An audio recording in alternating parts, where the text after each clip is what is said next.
Wondering what life is really like on Canada's wild and crazy West Coast? This podcast is all about the people, the places, and Vancouver Island time. Together, we'll explore this island paradise, a combination of ocean, city, and country living. We'll meet the fabulous locals, such as the Fudge Fairy and the Chicken Lady, who have chosen Victoria and Vancouver Island as their home. And we'll learn what makes this place unique and special to those who live here. And now, your host of Vancouver Island Time, Jane Johnston. Hi everybody, it's Jane Johnston with the Briar Hill Group at Remax Camosun and host of Vancouver Island Time. I'm here with Mike Reilly with what company? I'm an agent with Freedom 55 Financial. And we are going to be talking about the Colwood area. So how long have you lived in Colwood? I've lived in Colwood for almost 10 years.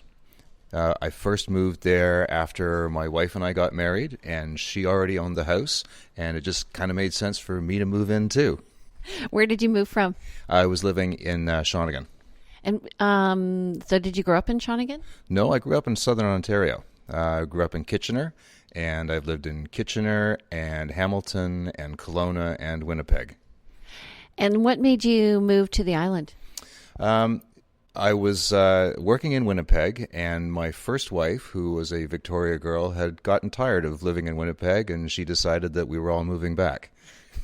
Okay, so Shawnigan Lake, actually, interesting place. So it's kind of in between two cities. What did you like about living up there? I liked the fact that there was a lot of great rural opportunities, and property was certainly a lot less expensive. When we moved and turned our Winnipeg dollars into Victoria dollars, they became Shawnigan dollars at that time. And actually, the commute wasn't that big a deal then. I don't know that I would consider it now. Yeah, because it's more of a cottage country now, and actually more of also a bedroom community from Victoria. So a lot more people are commuting. Yeah, and hopefully we can get some transportation resolution so it is a little simpler. But right now, Colwood and the Westshore community suit me just fine. Okay, so what area of Colwood are you living in? We're in the old Ridley properties, so just by Dunsmuir School. Dunsmuir and Royal Bay, the kids have been able to walk to school, which has been great. And we often think about, does it make sense to move and get a newer house instead of a 1969 raised rancher, maybe some bigger closets or some hallways where you can actually pass one another? But the property is beautiful. It's almost a third of an acre, and the house is solid. So it's hard to think about whether we would actually do better. And it may be a case where we've got two more kids in school who will be graduating in the next couple of years, and maybe we'll end up turning that into a revenue property and then just getting something more like a condo. So would you describe it kind of a BC box with split level? Absolutely. That's it. Those are really easy to renovate and to put a suite in. Yeah, it already has a door right now between the upper and the lower. So all we need to do is lock it, and we'd have that. We do own a second property that is a revenue property. It's just like that. We rent the upstairs and downstairs suites. Yeah, and I think for people looking, often they're trying to look for a new house with a suite, but the older houses like that often offer a more even distribution of upper and lower living. Yes, especially when you can put a kitchen in that's the same size in the downstairs as the kitchen upstairs, and it helps with making sure that it's equal for income for both up and down. So I used to teach at Dunsmuir. I don't know if you knew that. I remember. I really liked that school. I love the area. It's very flat compared to the rest of Victoria in general, I find. Very easy. And we're in a beautiful community right now. We're right near rural roads. What do you find there is for kids to do in your area? Well, there's always access to parks and playgrounds. And we try to keep in Colwood the traffic to a minimum. There's a lot of good speed control in the area. Wandafuka is a great recreation facility for hockey, for golf, for tennis, for volleyball. The University Royal Roads itself has great recreational facilities. And then Langford offers the really nice YMCA facility. There's lots of different clubs, both and businesses that offer sports and music, and if you live in the West Shore, you realize how quickly it is that you don't need to leave the West Shore very often. Yeah, and especially now with all the big box stores, so you don't need to go downtown. But also with there's the Royal Bay Bakery, which is one of my favorite places. We stopped twice there today, actually, for their apple fritters. Nice, good choice. What's your favorite thing there? I would have the fritter. Do you ever have the chocolate covered donut? Once in a while. Is it okay if I say that? And actually, they have, if you go during the day, they have sandwiches, pre-made sandwiches that are pretty good. And their pizza buns are excellent. And that was just recently taken over by a guy who previously the person made it solar friendly. And most of the materials that their byproducts were all compostable, so they were really reducing their footprint and their garbage. There's a lot of innovation like that, and they also put in one of the first electric car charging stations in the West Shore. That's right. So I'm just wondering, what do you think about the politics? We recently had a changeover in politics in Colwood. Well, as the president of the Westshore Chamber of Commerce, my emphasis was on building business in the West Shore. There are 5 communities, so that's Colwood, Langford, View Royal, Metchosin, and the Highlands. They're all very different, but Langford has had the tradition recently of being the seat of business in the area, and Colwood needed to be in a position of developing more business. They couldn't just be the bedroom community of Langford because, and people may not always realize that it's not residences that really support the tax base, it's businesses. So I was really pleased to see that Colwood elected a city council that is much more business focused than in the past. And we've already had some shifting in focusing on new development, on getting things going through faster, and having Colwood being open for business. So what do you think about the Royal Bay community? Because that's a great example of, and actually I think they brought some people from the development office in Langford to Colwood to sort of facilitate the process and development. A lot of people used to be frustrated with the other municipalities. They found Langford super easy to work with. That's one reason why all the development happened there. So to me, the keystone of development in the West Shore is actually Royal Bay. What do you think? But the plans that I've seen and the meetings that I've attended, not only will it be a great residential area, it'll also be a great business hub and may finally become the town center that Colwood has always lacked. With the pier, with the development of the beach, Colwood will be one of the few waterfront municipalities in the whole district. There's all kinds of proposals, and I'm looking forward to the day when my wife and I can just walk down to the beach and go to the pub and spend some time on the pier, and then head back at the end of the day. What do you think about the new development that they're talking about with regard to transportation from the Colwood Pier to downtown Victoria? I'm happy that they're looking at alternatives. My concern is that we use this as the only solution for transportation. I think it's unreasonable to think that a ferry alone will be able to solve getting all of the cars off the road or making transportation itself simpler.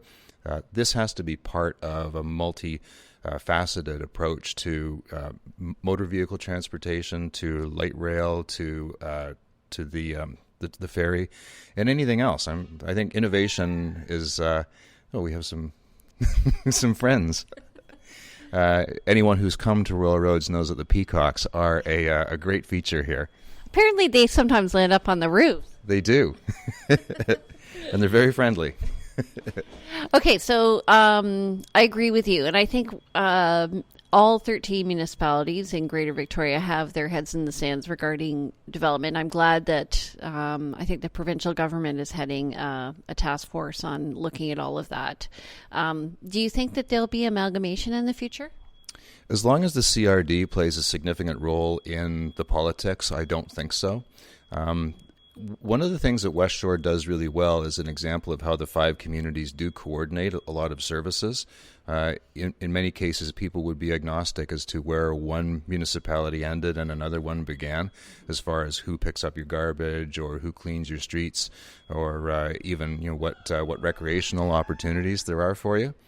But if there ever came a time for that real level of coordination, then finally transportation would have to be addressed.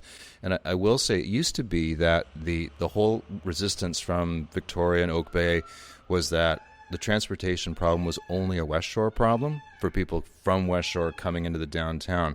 But in the last 5 years, that's really shifted. There are a significant number of people who live in the city that work in the Westshore. Everyone faces it equally, back and forth. Huh. That's interesting. I have noticed, for me, living in Metchosin, that there's a significant increase in traffic in the past 5 years. So it used to take me, and on Saturday or Sunday to get downtown, it takes me 20 minutes. But during the week, it may take me 30, 35. Now, coming from Toronto, I don't think that's a big deal still. The relative distance compared to what I used to do when I lived in Toronto, I would travel an hour and a half. So I think that the Greater Victoria area, first of all, has been discovered. Have you found that with net migration?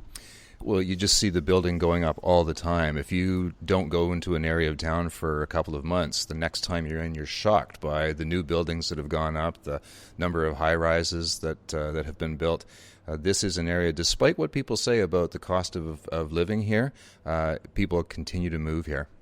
Right, and I think also the Westshore offers affordable housing. It does. It's been a real focus of all the municipalities to focus on families, with developments that serve families, with sports opportunities.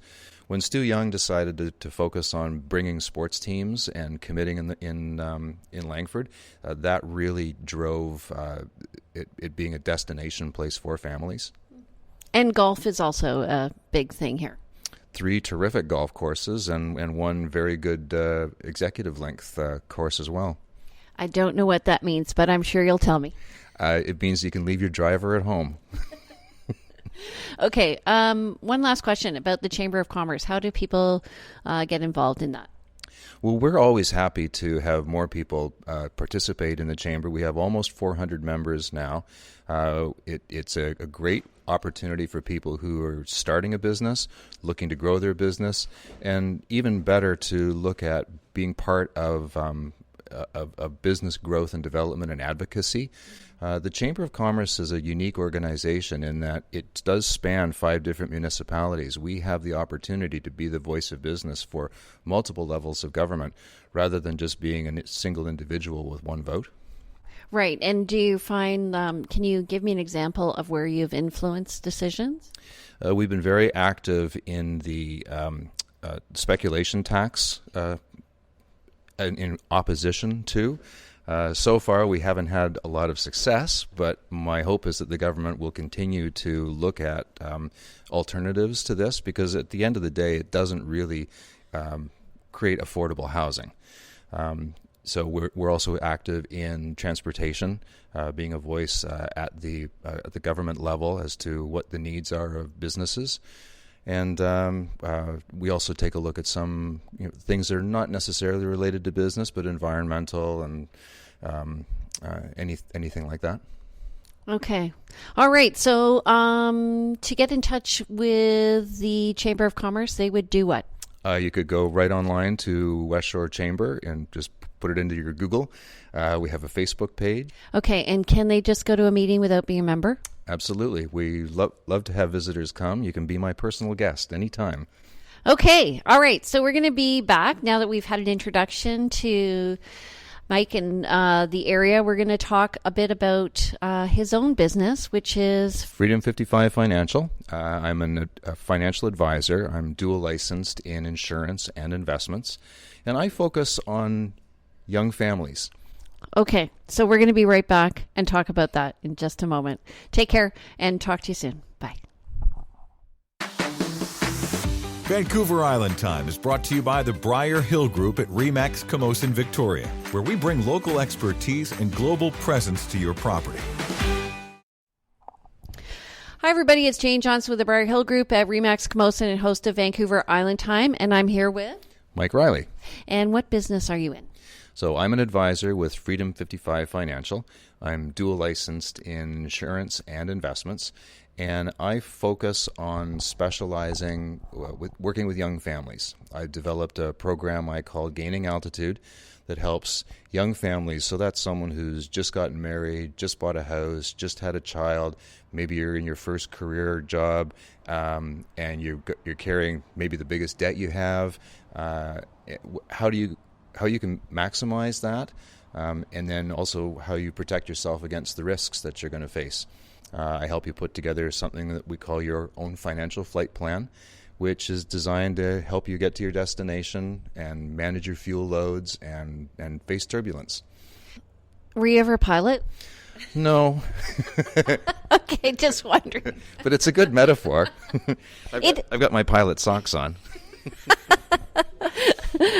Well, I mean, I totally appreciate it because I remember when I was a young mom, and actually when I started in real estate, that's who I focused on as well.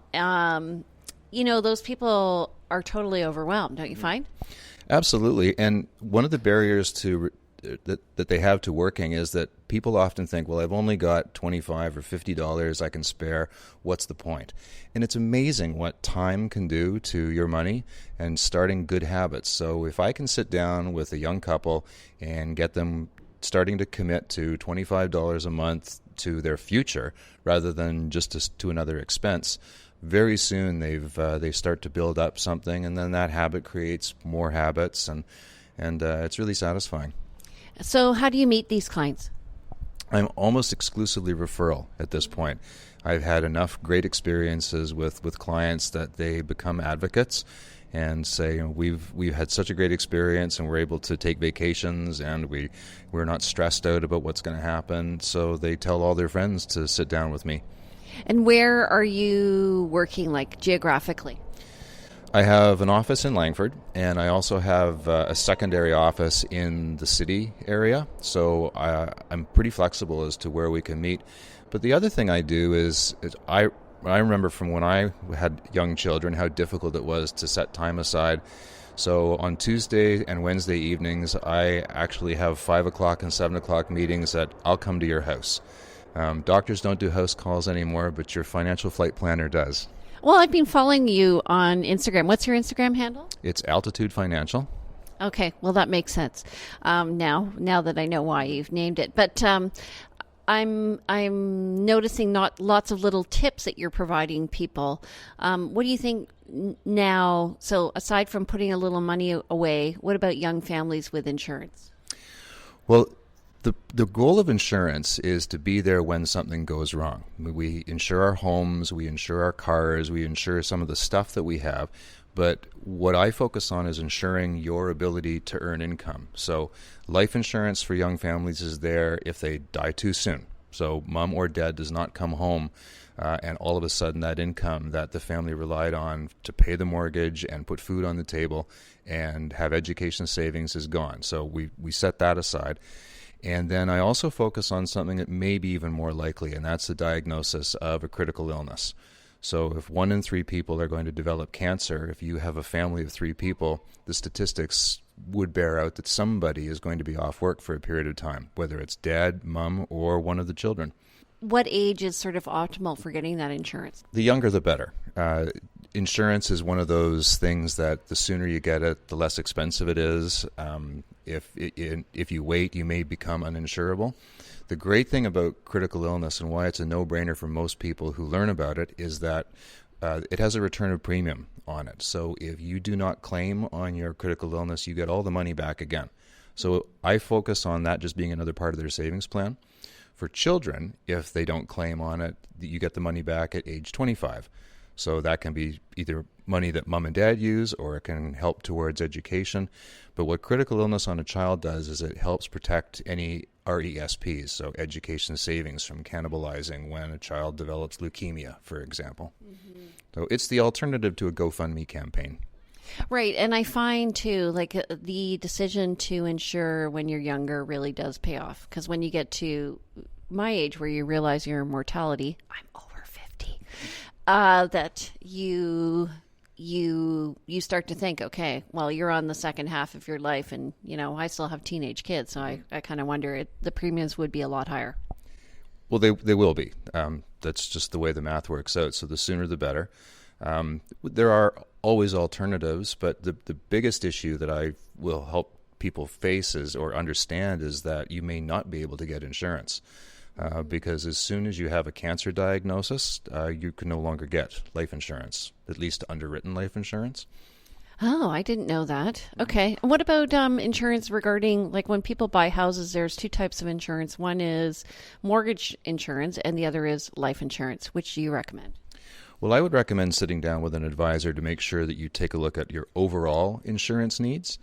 Some mortgage insurance is perfectly fine, that it insures just the mortgage if you die. But what I tell people to be careful of is that insurance that goes to a beneficiary that you designate, or is it creditor insurance that pays out the mortgage to the bank? Because in many cases, the surviving spouse may like to use that money for something else. But if the bank just gets the mortgage paid off, then all those options are gone. I find that also with mortgages is that there are a lot more nuances to the terms and conditions, and people are more concerned with the rate or the monthly payment as opposed to the end terms and conditions that can affect their payout. On the mortgage? No, I just mean in terms of life insurance as well as mortgages, is that to me the focus isn't on the long term, the issues with the payout in the long term. Yeah, I think what you're describing is people focusing on the monthly cost rather than what the tool does. And so just like a mortgage, you may have a great rate, but it could be a mortgage that it's difficult to get out of or is not portable. The same thing is there with insurance, that we need to make sure that it's the right amount and it's the right type before we even look at whether the premiums are in the budget. So how long have you been doing this? I am in my 7th year of this. And how has it changed in 7 years? Well, there's been a number of changes. The most significant one about 3 years ago was that marijuana was no longer listed as a smoking. It's now just part of regular living. In the past, if you smoked marijuana, you got smoker rate, even if you didn't smoke. Like if you ingested marijuana somehow? Of any type, edibles. Yeah, it was just part of a lifestyle. We're about similar age, and if you remember back, I look way younger than you. Yes, you're aging much better. But when we were younger, generally the people who smoked marijuana had other lifestyle issues that would increase their morbidity rate. And now marijuana is so accepted in society that many people who maybe they're ultra marathoners and they don't drink, they're perfectly healthy. They're only and they don't drink, and they might have a joint once in a while. Up until 3 years ago, they were considered smokers, and that's been a change. And do you find, are there more issues now with kids than maybe it's just because my kids are teenagers, I just noticed there are more issues than I previously thought, especially around drugs and stuff and mental illness and just more awareness, I guess? Underwriting can be a challenge with younger people. There are more teens and early 20s who have been diagnosed with some type of depression, the kind of thing that people might have ignored in the past. Now they may have a diagnosis, and that always has to be listed on any insurance application. In most cases, it doesn't affect life insurance. It may affect a critical illness application. They may get a rating on that. But I'm always committed to working with my clients on an annual basis. And if we end up getting a policy that does have a rating on it, especially for depression, anxiety, or other emotional issues, that the next year, if that person hasn't claimed on it, I always apply to have that rating removed. Okay, and what about jobs with risk? So I'm thinking helicopter pilots, scuba divers. That's a great question. What we often find in the insurance industry with that is that some professions may actually be a flat-out decline, that there's just too much risk for the insurance company to take on. But in many cases, statistically, you're not as likely to die at work as you are just at home. So what often happens is that a policy will be issued, but with with an exclusion. So if you're hit by a bus or if you develop cancer that anybody would have had, then the policy pays out. But if you're a pilot and you die as a result of a flight accident, then it doesn't pay out. Right. Yeah. I know for my husband with scuba diving, it's now excluded. Okay, so you've seen that firsthand. Yeah. And you still let him scuba dive? He does own a scuba diving shop. That's right, he does. Nothing much I can do there. Yeah. So are people maximizing their TFSAs? Can they come to you for that? They absolutely can. Most people don't maximize. So if you're an adult, if you were over 18 in 2009 when the program began, a tax-free savings account, you currently have a lifetime contribution limit of $63,500. I have a handful of clients that have been able to do that, but most Canadians are not saving as much as they should, or as much as they can. If you read the Globe and Mail or the National Post, every 6 months there's a story about how Canadians are carrying more debt than they have savings. And it's a sad reality that most young families are 1 or 2 paychecks away from disaster. So rather than focus on making people feel guilty about not contributing, it's trying to get people to just start. And then, like I said before, if you're saving $25 a month, now saving $30 is not such a big deal, or $50 is not such a big deal. It's just like adding an extra push-up to your exercise every day. What about RESPs? RESPs are a great savings tool for families because you're getting free money from the government. If you can contribute to a pension that gets matched, do that as much as you can. So the federal government matches 20% to whatever you put in. So if you put $100 in, they put in $20. That money has to be used for some type of educational purpose, but they're getting much more flexible every year as to what a post-secondary education program is. It doesn't have to be a traditional university program anymore. And then here in BC, we're very fortunate because when a child turns 6, there's a one-time $1,200 secondary education grant as well. That just we apply for it, and it gets deposited 2 or 3 months later. I didn't even know about that. Mm-hmm. Yeah. So it's important for people to realize that is a separate application. So if you already have an RESP with another financial institution, don't just assume that the $1,200 gets deposited. You do have to fill out a grant application. Oh, okay. Well, everybody, that's certainly a tip we should all be doing right away. Absolutely. Okay, so how do people get in touch with you? Well, you can get in touch with me through the Chamber. You can go to my website, which is mikereilly.ca. You can look me up on Facebook, and it's Wealth Health is my Facebook page. But sometimes it's Altitude Financial. I'm still struggling with the technology.